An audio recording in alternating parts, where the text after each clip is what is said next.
في صباح بارد من شهر سبتمبر عام 1952 كانت السفينة العملاقة كوين إليزابيث تشق المحيط الأطلسي متجهة إلى إنجلترا. على سطحها كان هناك رجل في 63 من عمره، رجل عرفه الملايين أكثر مما عرفوا جيرانهم، رجل ضحكوا معه وبكوا معه وكبروا وهم يشاهدونه على شاشات السينما. كان يظن أن الرحلة مجرد سفر عابر، ثم وصلت البرقية، ورقة صغيرة 10 أسطر فقط. الحكومة الأمريكية سحبت تصريح عودته. البلد الذي منحه الشهرة، البلد الذي عاش فيه قرابة 40 عاما، البلد الذي ساهم في بناء مجد هوليوود نفسها، لم يعد يريده كما كان. إذا أراد العودة فعليه أولا أن يخضع لتحقيق أمام سلطات الهجرة، تحقيق عن أفكاره وآرائه وحياته الشخصية. في لحظة واحدة تحول أشهر وجه سينمائي في العالم من نجم تعشقه الجماهير إلى رجل مشكوك فيه عند أبواب البلد الذي صنع فيه مجده. ترك خلفه منزله، أفلامه، استوديوهاته، أصدقائه وحياته كلها. ذلك الرجل كان تشارلي تشابلن، الرجل الذي جعل العالم يضحك بلا كلمات. لكن السؤال ليس فقط لماذا دفع تشابلن إلى المنفى. السؤال الأغرب هو كيف وصل طفل جائع من أفقر أحياء لندن، كان ينام أحيانا بلا عشاء، إلى أن يصبح أشهر وجه على شاشات الأرض؟ وكيف انتهت رحلة ذلك الطفل من قاع الفقر إلى قمة المجد، ثم إلى سفينة في عرض المحيط يكتشف فوقها أن الباب الذي دخل منه إلى الحلم الأمريكي قد أغلق خلفه؟ لكي نفهم ذلك علينا أن نعود إلى البداية، إلى طفل لم يكن يملك شيئا سوى الجوع، وأم تكافح للبقاء، ومسرح صغير كان بداية كل شيء.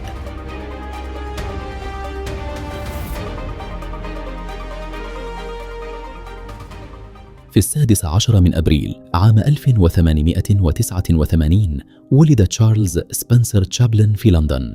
لم تكن لندن التي ولد فيها مدينة القصور والحدائق اللامعة، كانت لندن أخرى، لندن الأحياء الفقيرة والضباب الكثيف والغرف الضيقة والوجوه المتعبة التي تخرج كل صباح لتبحث عن خبز جديد في يوم قديم. كان والداه من عالم المسرح الشعبي. أبوه تشارلز تشابلن الأب مغن وممثل في قاعات الموسيقى، وأمه هانا تشابلن مغنية وممثلة تعرف على المسرح باسم ليلي هارلي. في الظاهر يبدو هذا بيتا فنيا، أب يغني، أم تقف على الخشبة، وطفل يولد قريبا من الأضواء. لكن الحقيقة أن أضواء المسرح كانت تنطفئ بسرعة حين يعود الجميع إلى البيت. الأب لم يكن حاضرا كما يجب، والأم رغم موهبتها ورقتها كانت تقاوم فقرا أكبر منها وصحة تتهاوى شيئا فشيئا. لم يعرف تشارلي من أبيه دفء الحضور.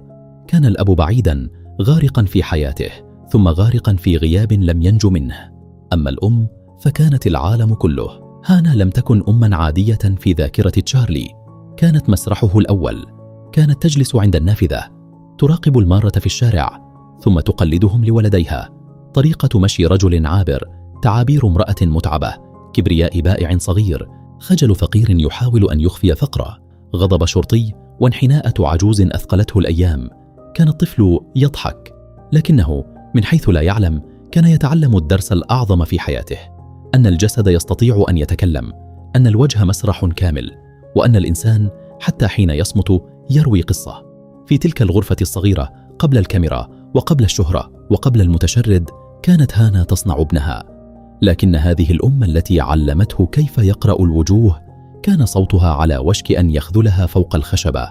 وحين يخذل الصوت فنانا فقيرا لا يخسر مهنته فقط، قد يخسر حياته كلها.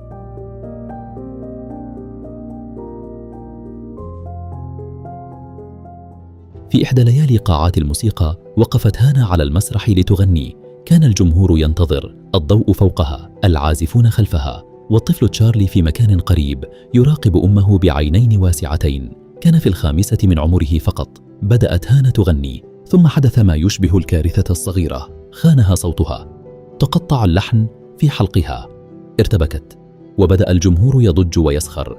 في عالم قاعات الموسيقى لم يكن الجمهور يرحم. إذا أحبك رفعك إلى السماء، وإذا خذلته رماك بالكلمات. تشارلي كان صغيرا جدا، لكن شيئا فيه فهم أن أمه تغرق أمام الناس، فدفعه مدير المكان إلى المسرح. طفل في الخامسة يقف أمام جمهور غاضب، لا يملك خبرة محترفة ولا خطة، ولا يعرف حتى إن كان الجمهور سيرحمه. كان يملك شيئا واحدا فقط، شيئا ورثه من أمه: القدرة على الملاحظة، والقدرة على تحويل الخوف إلى حركة. غنى، قلد، أضحكهم، والجمهور الذي كان قبل لحظات يسخر من الأم صار يضحك للابن. كانت تلك أول لحظة حقيقية لتشارلي على المسرح، لحظة غريبة وقاسية. ففي الليلة نفسها رأى كيف يمكن للضحك أن ينقذ إنسانا من الإهانة، وكيف يمكن للخشبة أن تصير حبل نجاة. لكن المسرح لم ينقذ العائلة. صحة هانا تدهورت، العمل قل، المال اختفى. أما الأب فكان خارج هذه اللحظة كما كان خارج معظم طفولة تشارلي. كان قد انفصل عن هانا منذ أن كان تشارلي في نحو عامه الأول، وبقي حضوره في حياة ابنه خافتا وبعيدا. أخذت الأم تخيط أحيانا لتؤمن ما تستطيع، وكان الطفلان تشارلي وأخوه الأكبر سيدني يعيشان بين أيام قليلة فيها خبز وأيام كثيرة فيها خوف. ثم جاء اليوم الذي لم تعد فيه العائلة قادرة على الصمود. لم تكن المشكلة أن البيت فقير، بل أن البيت لم يعد يستطيع أن يبقى بيتا. وهكذا حين كان تشارلي في نحو 7 دخل المكان الذي سيظل محفورا في ذاكرته إلى آخر العمر: دار الفقراء.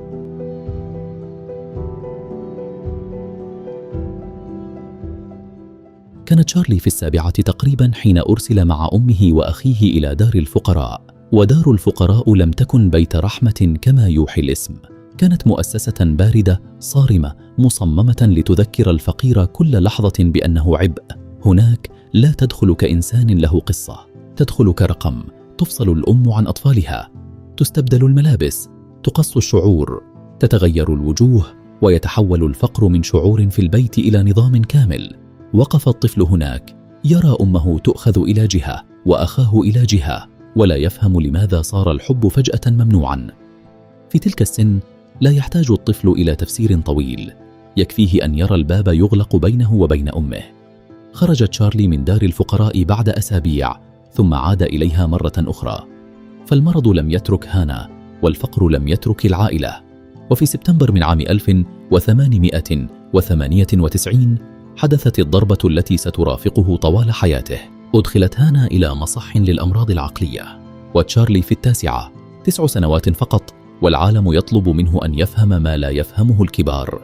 الأم التي كانت تقلد الناس عند النافذة، الأم التي كانت تصنع له الحكايات من الشارع، الأم التي كانت آخر جدار بينه وبين البؤس، اختفت خلف أبواب المصح. اضطر هو وسيدني إلى العيش فترة مع الأب الذي بالكاد كانا يعرفانه، لكن الأب كان غائبا حتى وهو حاضر، ضعيفا منهكا وغير قادر على أن يكون ملجأ.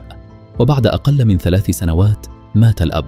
كان تشارلي في 12، ولم يكن موت الأب صدمة حب عميق بقدر ما كان إعلانا نهائيا: لا سند هناك.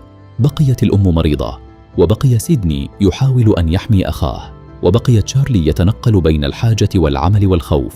لكن في داخله كان شيء آخر يتكون.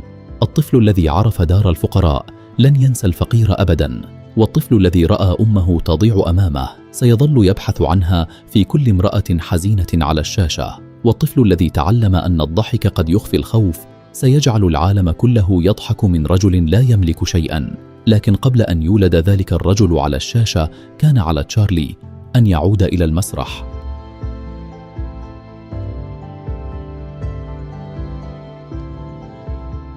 بدأ تشارلي يعمل صغيرا.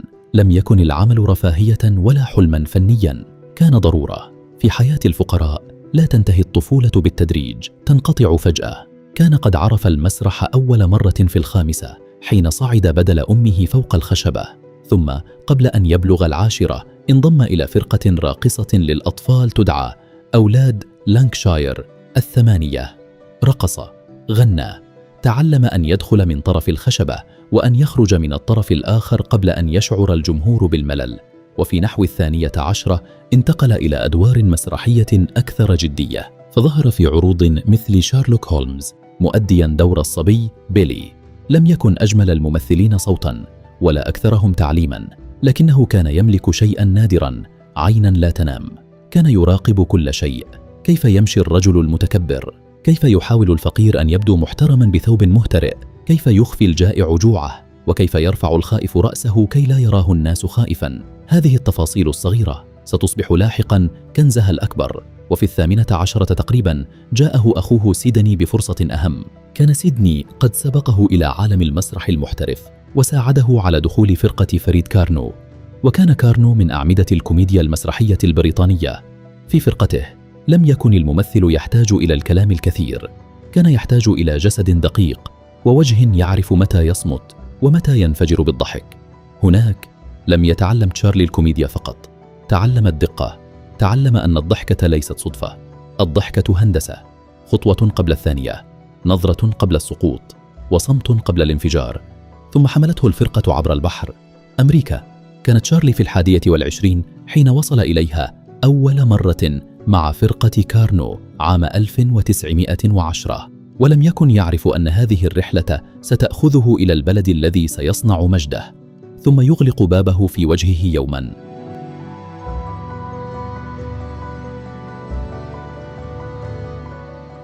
في أوائل القرن 20 كانت أمريكا تبدو كأنها تولد من جديد كل يوم. مدن تكبر، مصانع تدور، مهاجرون يصلون، وشيء جديد اسمه السينما يخرج من الخيام والقاعات الصغيرة إلى قلب الحياة الحديثة. كان مجرد ممثل شاب نحيل سريع الحركة يحمل في جسده ذاكرة لندن الفقيرة، شاب ضمن فرقة بريطانية، ليس نجما، ليس اسما كبيرا، لكن على المسرح كان مختلفا. رآه الجمهور الأمريكي ورآه بعض رجال السينما، ثم عاد مع الفرقة إلى بريطانيا، لكن أمريكا لم تكن قد انتهت منه. بعد سنتين عاد تشارلي إلى الولايات المتحدة مع فرقة كارنو في جولة ثانية، وفي تلك الجولة اقترب منه عالم جديد. وصل العرض من شركة كيستون، حيث الكوميديا سريعة، صاخبة، تعتمد على المطاردات والسقوط والفوضى. لم يكن تشارلي مفتونا تماما بذلك العالم، كان يرى الكوميديا شيئا أدق من مجرد ركض وضربات ومطاردات، لكنه فهم أن السينما فرصة قد لا تتكرر. وفي أواخر عام 1913 انتقل إلى استوديوهات كيستون في لوس أنجلوس وهو في 24. لم تكن أمريكا جديدة عليه تماما، فقد عرف مسارحها مع فرقة كارنو، لكن السينما كانت عالما آخر، كاميرات لا تنتظر، مخرجون يريدون الضحك سريعا، واستوديو مزدحم لا يشبه المسرح الذي جاء منه. في البداية لم يعرفوا ماذا يفعلون به، كان أصغر سنا مما توقع ماك سينيت سيد كيستون، وكان أسلوبه المسرحي أهدأ وأدق من الفوضى السريعة التي أحبها سينيت. لكن في يوم من أيام التصوير احتاج المشهد إلى شخصية كوميدية عابرة، رجل ثمل في فندق، شخصية صغيرة تدخل المشهد لتربك المكان وتضحك الجمهور ثم تمضي. قيل لتشارلي أن يختار هيئة مضحكة. دخل غرفة الملابس، وهناك لم يختر زيا فقط، اخترع إنسانا.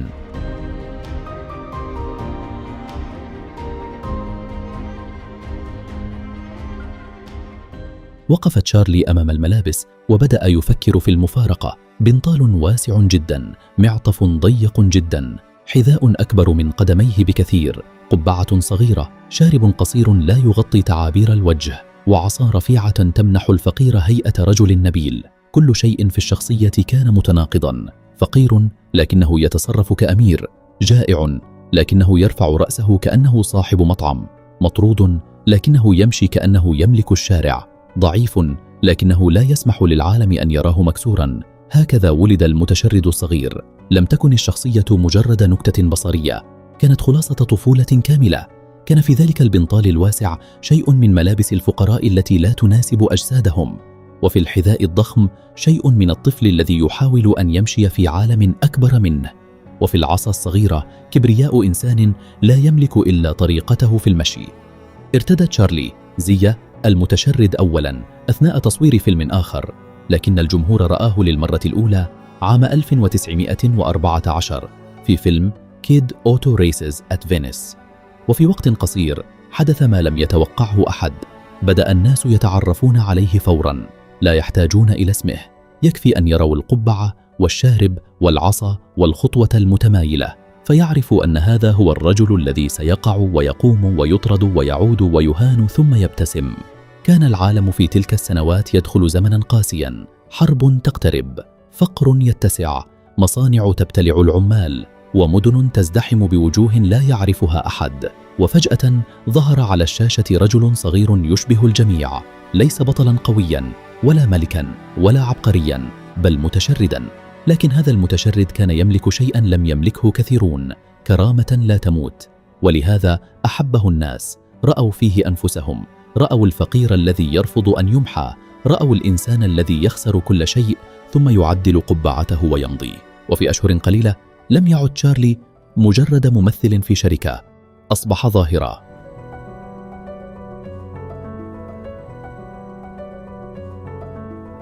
كان صعود تشارلي تشابلن أشبه بانفجار. بعد أشهر قليلة لم يعد تشارلي مجرد ممثل صغير في شركة واحدة، بدأ ينتقل من شركة إنتاج إلى أخرى، ومن الأفلام القصيرة إلى العقود الأكبر. ومع كل انتقال كان اسمه يكبر، صار اسمه يكتب في الصحف، وصورته تباع على البطاقات، وحركاته يقلدها الأطفال في الشوارع. في زمن السينما الصامتة لم تكن اللغة حاجزاً، لا تحتاج إلى الإنجليزية كي تفهم تشابلن، يكفي أن ترى وجهه حين يجوع، أو عينيه حين يحب، أو مشيته حين يحاول أن يبدو محترماً، بينما العالم كله يدفعه إلى الهامش. ضحك له الأمريكيون، ضحك له الأوروبيون، ضحك له الفقراء والأغنياء، ضحك له من لا يعرفون حتى اسمه الحقيقي. وقبل نهاية الحرب العالمية الأولى أصبح تشارلي تشابلن واحداً من أشهر الوجوه على الأرض. لكن شهرته لم تكن فقط لأنه يضحك، كان هناك شيء آخر. في أفلامه كانت الضحكة تأتي وفي داخلها ألم، تضحك حين يسقط، ثم تشعر فجأة أنك لا تضحك عليه، بل تضحك معه ضد قسوة العالم. في عام 1921 قدم فيلم الطفل. لم يكن مجرد فيلم كوميدي، كان حكاية رجل فقير يعثر على طفل متروك فيربيه ويحبه، ثم يحاول المجتمع أن ينتزع الطفل منه. كان الفيلم قريبا من جرحه الخاص، طفل بلا أمان، رجل فقير يخاف أن يؤخذ منه من يحب، ومؤسسات باردة لا تفهم معنى العائلة. كأن تشارلي عاد إلى دار الفقراء لا ليبكي وحده، بل ليجعل العالم يبكي معه. ثم جاءت حمى الذهب، ثم أضواء المدينة، ثم الأزمنة الحديثة. في كل مرة كان المتشرد يواجه شكلا جديدا من القسوة، الجوع، المال، الآلة، المدينة، السلطة والوحدة. لكن تشابلن لم يكن يريد أن يكون مجرد ممثل داخل نظام هوليوود، كان يريد أن يملك فنه. وفي عام 1919 شارك تشارلي مع نخبة من كبار نجوم وصناع السينما الصامتة في تأسيس شركة يونايتد آرتستس. كان ذلك إعلانا واضحا، الفنان لا يريد أن يكون عاملا في مصنع الأحلام، يريد أن يصنع حلمه بنفسه. لكن نظام هوليوود لم يكن يرتاح كثيرا لمن يخرج من قبضته، وتشارلي شيئا فشيئا سيصبح أكبر من أن يسيطر عليه، وأكثر إزعاجا من أن يترك وشأنه.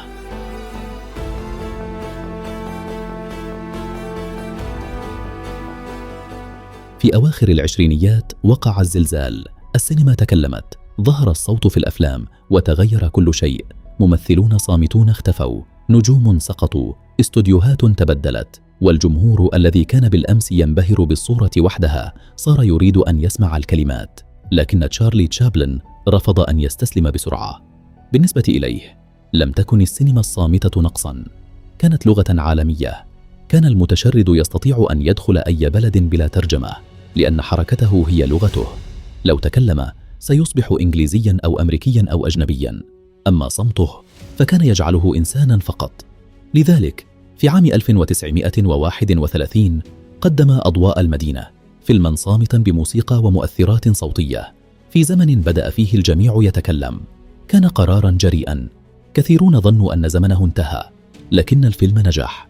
ثم في عام 1936 قدم الأزمنة الحديثة.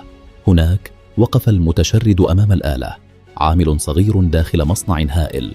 الأحزمة تدور، التروس لا ترحم، والإنسان يتحول إلى قطعة في ماكينة ضخمة. لم يكن الفيلم خطبة سياسية، كان ضحكة على عالم بدأ ينسى الإنسان. وفي واحدة من أذكى لحظات تشابلن ظل المتشرد صامتا تقريبا، وحين سمع صوته أخيرا لم يتكلم بلغة مفهومة، بل غنى بكلمات عبثية لا تنتمي إلى أي بلد، كأنه يقول: هذا الرجل لا يجب أن تملكه لغة واحدة، إنه ابن العالم كله. لكن العالم كان يتغير بسرعة. في أوروبا كانت غيوم سوداء تتجمع فوق القارة، وفي ألمانيا كان رجل آخر بشارب صغير يصعد إلى السلطة، لا ليضحك الجماهير بل ليقودها إلى الكراهية. وكانت المفارقة مذهلة إلى حد الذهول، فأدولف هتلر ولد بعد تشارلي تشابلن ب4 أيام فقط، في الشهر نفسه ومن العام نفسه، وكلاهما حمل ذلك الشارب الصغير الشهير، لكن أحدهما اختار أن يجعل العالم يضحك، والآخر اختار أن يجعله يرتجف خوفاً. كان الشبه في الشارب صدفة ساخرة، لكن تشابلن رأى في تلك الصدفة فرصة نادرة، ولأول مرة قرر أن يجعل الكلام نفسه سلاحاً، لا ليغني بل ليواجه.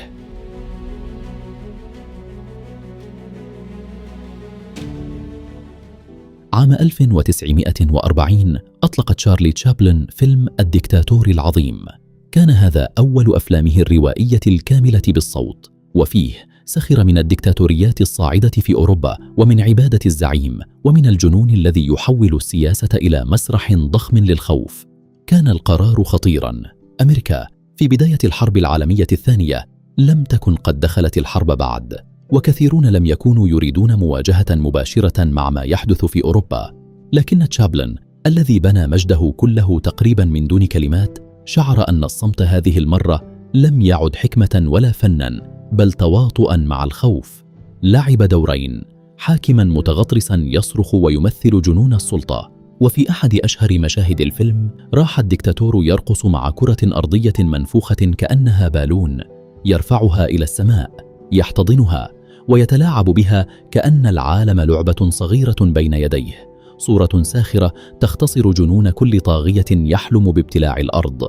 ولعب أيضا دور حلاق بسيط قريب في روحه من المتشرد، إنسان عادي يجد نفسه داخل عاصفة أكبر منه. وفي نهاية الفيلم وقف تشابلن وخطب. لم تكن خطبة كوميدية، كانت صرخة إنسانية. تحدث عن الحرية والرحمة والأخوة، وعن عالم لا تسحق فيه الآلات قلوب البشر. صفق الجمهور وأحب كثيرون الفيلم، لكن شيئا تغير. منذ تلك اللحظة لم يعد تشابلن في نظر خصومه مجرد ممثل مضحك، صار رجلا له رأي، وهذا في زمن الخوف كان خطرا. بعد الحرب دخلت أمريكا مرحلة الشك، الخوف من الشيوعية، التحقيقات، القوائم السوداء، والأسئلة التي لا تبحث عن الحقيقة بقدر ما تبحث عن اعتراف. وتشارلي كان هدفا سهلا. لم يصبح مواطنا أمريكيا رغم أنه عاش في أمريكا عقودا. كان ينتقد الظلم الاجتماعي، كان يتحدث عن الفقراء، وكان يرفض أن يحبس نفسه في قالب الفنان المطيع. بدأت الصحافة تهاجمه، وبدأت الاتهامات تلاحقه، واستخدمت حياته الخاصة ضده، وشوهت آراؤه، وصار الرجل الذي ملأ دور السينما بالضحك محاصرا بأسئلة السياسة والفضائح والخوف. ثم جاء فيلم لايملايت عام 1952. كان فيلما حزينا عن مهرج عجوز فقد جمهوره، يحاول أن يعيد إلى راقصة شابة إيمانها بالحياة، بينما هو نفسه ينهار في صمت. كأن تشابلن كان يكتب وداعه قبل أن يعرف أن الوداع الحقيقي ينتظره خارج الشاشة. سافر إلى لندن لحضور العرض الأول للفيلم. ركب السفينة وهو يظن أنه سيعود إلى أمريكا كما عاد دائما، لكن في عرض البحر وصل الخبر: السلطات الأمريكية سحبت تصريح عودته، والباب الذي دخل منه إلى الحلم الأمريكي أغلق خلفه.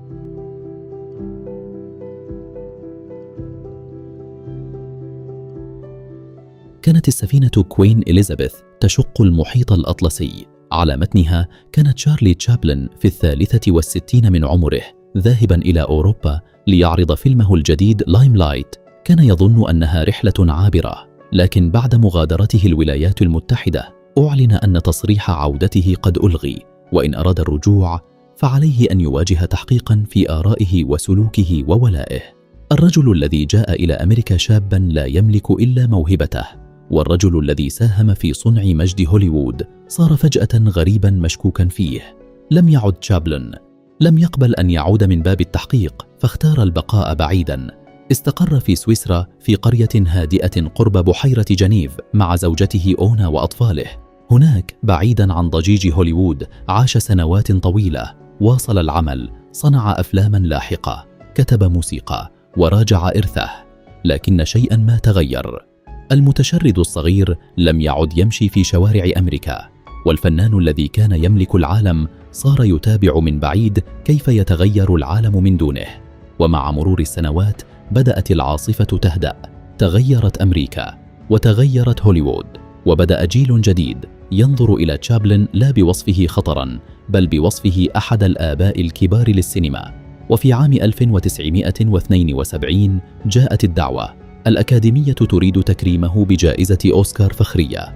تردد تشابلن ثم قرر العودة. بعد 20 عاماً عاد إلى البلد الذي أغلق الباب في وجهه، لكن هذه المرة لم يعد متهماً، عاد أسطورة. في قاعة الأوسكار جلس نجوم ومخرجون ومنتجون جاء كثيرون منهم بعده، وكلهم يعرفون أن هذا الرجل العجوز سبقهم إلى الطريق.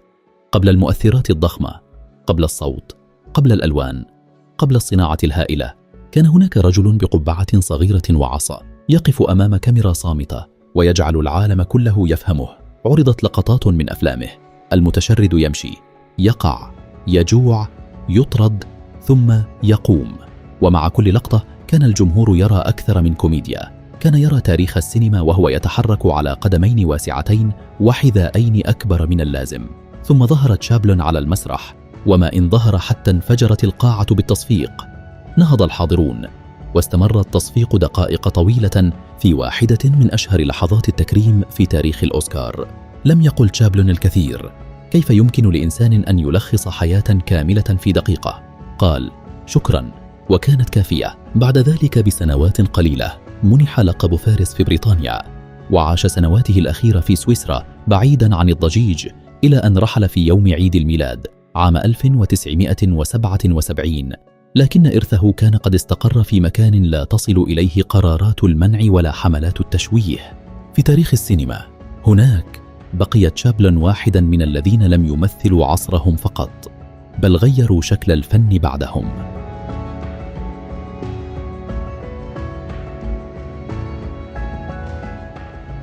قد تبدو قصة تشارلي تشابلن قصة رجل أضحك العالم، لكنها في جوهرها قصة إنسان حول الألم إلى فن، والفقر إلى إبداع، والوحدة إلى لغة فهمها البشر جميعا. فالرجل الذي ملأ القلوب ضحكا عرف الحزن مبكرا، والذي ابتكر شخصية المتشرد أثبت أن الكرامة لا ترتبط بما نملك بل بما نبقى عليه حين نفقد كل شيء. وقد فهم حقيقة بسيطة، أن الضحك والبكاء ليسا نقيضين بل وجهان للإنسانية نفسها. وفي حياته صعد إلى قمم المجد، ثم واجه النفي والرفض، ثم عاد لينال التكريم من جديد. لكن وسط كل تلك التحولات بقي كما هو، ينهض كلما سقط، وينفض الغبار، ويواصل السير. ولعل هذا هو درسه الأكبر، فالعظمة ليست ألا نسقط بل ألا نبقى على الأرض. رحل المتشرد الصغير، لكن خطواته ما زالت حاضرة في ذاكرة العالم، تذكرنا بأن الأمل قرار، وأن الكرامة خيار. قال تشابلن يوما: يوم بلا ضحك هو يوم ضائع.